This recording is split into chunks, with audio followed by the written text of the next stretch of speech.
काम लगवाएंगे, टेंशन नहीं, सारा कुछ लीगल तरीके से हो जाएगा। हम लोग को वहाँ से बाय रोड कार से ले गया और इनलीगल तरीके से हम लोग को मलेशिया एंट्री करवाया। रात हम कहा कि वहाँ पे रख रहे हैं, पासपोर्ट सब छीन छान के जब्त कर ले रहे हैं और सारा इंडियन ही एजेंट है, ठीक है। वहाँ पे 1 महीना ऐसे ही बैठा के रखा और कोई काम नहीं, वो डेली ऑफर भेजता था फ्रॉड वाला, ये वीडियो देखो इस कंपनी का, वो वीडियो देखो इस कंपनी का। नमस्कार, मैं हूं प्रशांत दयाल सिंह और आप देख रहे हैं इनसाइडर लाइव। हमारे झारखंड के आज यहाँ पे कुछ लोग मौजूद हैं जिनको इलीगली पहले थाईलैंड और थाईलैंड से किस तरह से इलीगली मलेशिया ले जाया गया था। आज हम इनसे बात करेंगे कि किस तरह से यहाँ पे जो एक पूरा गिरोह काम कर रहा है, जो इस तरह से स्कैम का झांसा देता है और इन लोगों को इलीगली दूसरे देश भेजता है काम के और पैसे कमाने के लालच में। आइए हम इन सभी से बात करेंगे और आगे बताएंगे आपको कि क्या कुछ इन लोगों ने वहाँ पे देखा, क्या कुछ इन लोगों को सामना करना पड़ा और किस तरह से अब इन लोग क्या आगे नया जनरेशन को मतलब देना चाहते हैं मैसेज कि किस तरह से अब आगे लोग लीगली जाए, प्रोटोकॉल को फॉलो करके जाए। सारी कठिनाइयों का सामना करना पड़ा और अब वापस आकर कैसा लग रहा है? मेरा नाम एमडी समीर है, ऑब्वियसली हम रामगढ़ डिस्ट्रिक्ट से बिलोंग करते हैं, ठीक है। यहाँ से एजेंट थ्रू गए थे हम लोग मलेशिया, यहाँ से डायरेक्ट भेजा गया हम लोग को बैंकॉक से बोला गया कि दूसरा फ्लाइट है मलेशिया के लिए, वहाँ से तुम लोग को रिसीव कर लिया जाएगा।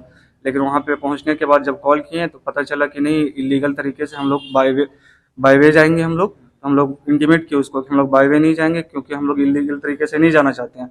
वो बोला कि तुम लोग को कोई टेंशन नहीं होगा, मेरा आदमी है वहाँ पे। ऐसे करके वहाँ से ज़बरदस्ती मलेशिया भेज दिया। वहाँ जब पहुँचे तो एक रूम में रखा गया 1 वीक के लिए। उसके बाद उसके हर एवरी वीक उसके नए बंदे आते थे। जो नए बंदे आते थे वो जो नया रूम उसमें रखता था और जो पुराना उसका रूम है वहाँ पे पुराने लोग को डाइवर्ट कर देता था। उसके बाद वहाँ पे पहुँचने के बाद फ़ोन किया उसको तो बताएं किस तरह का यहाँ पे मैटर है, टोटल इलीगल है, यहाँ पे नहीं रह पाएंगे, हम लोग को वापस बुला लो। कितना पैसा खर्चा हो रहा था? टोटल वहाँ पे हम लोग को जाने के लिए 1,45,000 रुपये लिया था और 15,000 कैश में लिया था जो भट में चेंज।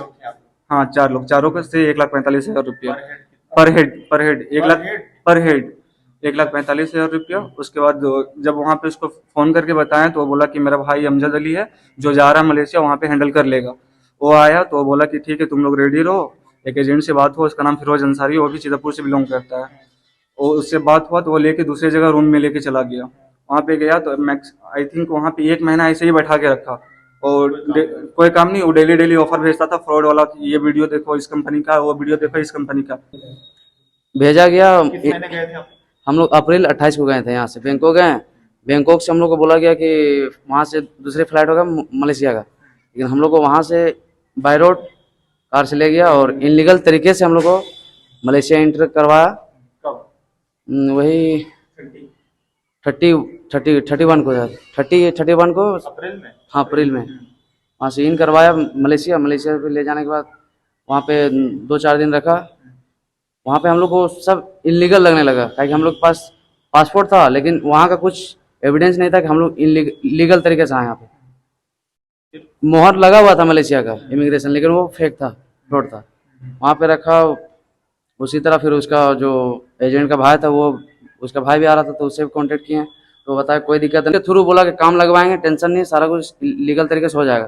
फिर वो भी रखा 1 महीना इसी तरह टरकाया, इधर उधर काम करवाया, मतलब काम कहीं मिला ही नहीं, काम ही नहीं था। सबसे पहला चीज मलेशिया की आर्थिक स्थिति बहुत खराब है। वहाँ पे जितने लोग हैं हजारों तादाद में इंडियन है, सारे फंसे हुए हैं। जो रूम में हम लोग बहुत लोग हैं, हम लोग जो रूम में ले जाया गया वहाँ पे हर कम से कम एक रूम में 30-40 बंदा से कम नहीं होगा इंडिया का बंदा। झारखंड, पंजाब, बंगाल, यूपी, बिहार, हर स्टेट के हैं, तमिल के चारों तरफ के फंसे हुए हैं।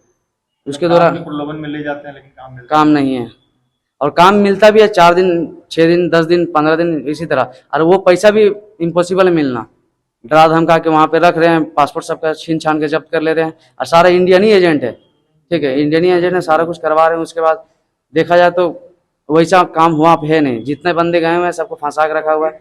और जब हम लोग वहाँ से आए तो बहुत से ऐसे बंदे हैं कि जंगल थ्रू पैदल आए हैं बैंकॉक, जो बैंकॉक थ्रू गए हैं।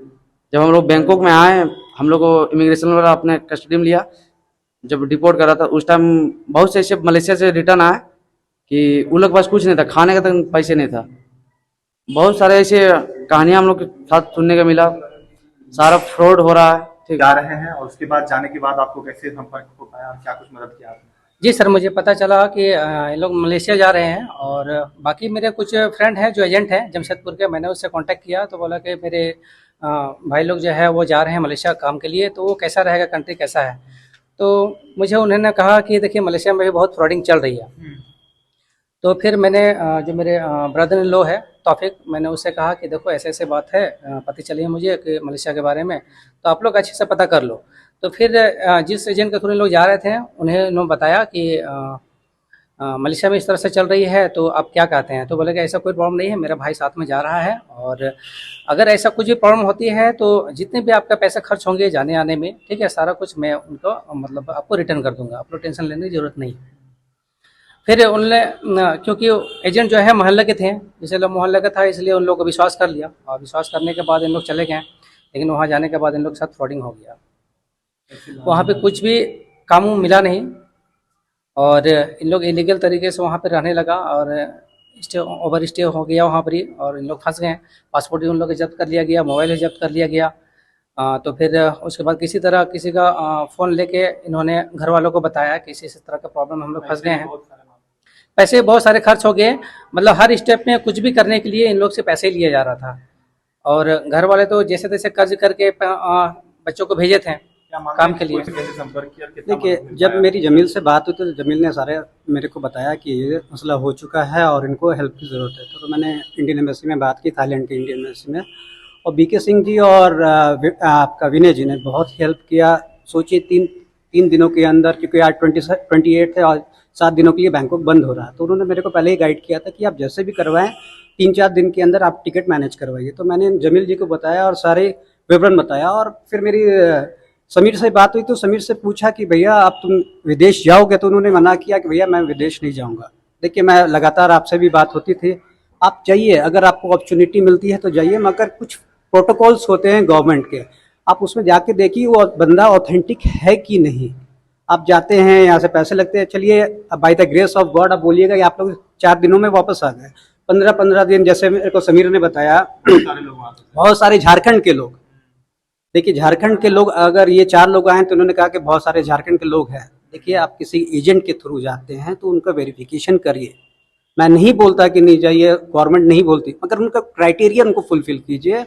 और क्या सपने दिखाए जाते हैं, क्या नहीं दिखाए जाते, वो तो बात की बात है, मगर परेशानी आपको घर वालों की होती है। जैसे ह्यूमन राइट्स के सुनील जी ने मेरे को सारी बताई थी बात। तो उसके बाद मैं बोलना चाहूँगा कि इंडियन एम्बेसी का इस घटना में और इनको वापस लाने में बहुत बड़ा अहम रोल रहा, क्योंकि 4 दिन के अंदर, आपको 2 घंटे के अंदर इन्होंने इमरजेंसी पासपोर्ट इशू किया और काबिल तारीफ़ है। और मैं इन लोगों से बोलूँगा कि अगर आप जाइए, अपॉर्चुनिटी मिलती है। मैं काम करता हूँ, काफ़ी लोगों को मैंने बाहर से बुलाया भी है, बहुत सारे डेड बॉडीज़ को लेके आए हैं, कंपनसेशन दिखाया है, मैंने दिलाया है, मगर बात वही आती है कि यहाँ फ्रॉड होता है। बहुत सारे लोगों को बहुत सारा सपना दिखाया जाता है और उसके बाद आपने देखा होगा कैसे पैसे पर खेल होता है कि आपको ये एम्बेसी कर देंगे, आप इंडिया भेज देंगे, 80,000 दीजिए, फिर इनके अकाउंट से पैसे दिलवाए जाते हैं और सब ठग के शिकार होते हैं।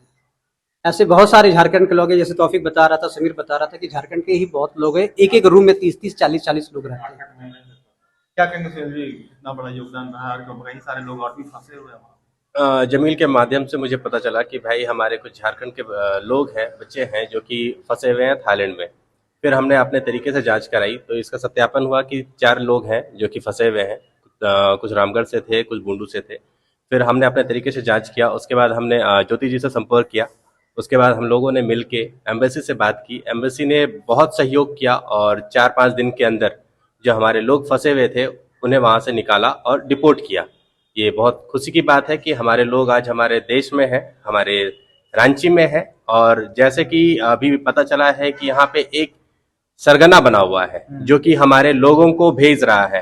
ह्यूमन राइट्स उस पर वर्क कर रही है और बहुत जल्द प्रशासन के साथ मिलके उनको अरेस्ट करेगी और ऐसे दुकानों को बंद करेगी जो लोगों को बेवकूफ कर बना रहे हैं और उनको विदेश भेज रहे हैं। स्कैम है ये, डेफिनेटली स्कैम है। ये स्कैम सिर्फ झारखंड में नहीं है, देश भर में है और लोगों को जागरूक होने की आवश्यकता है।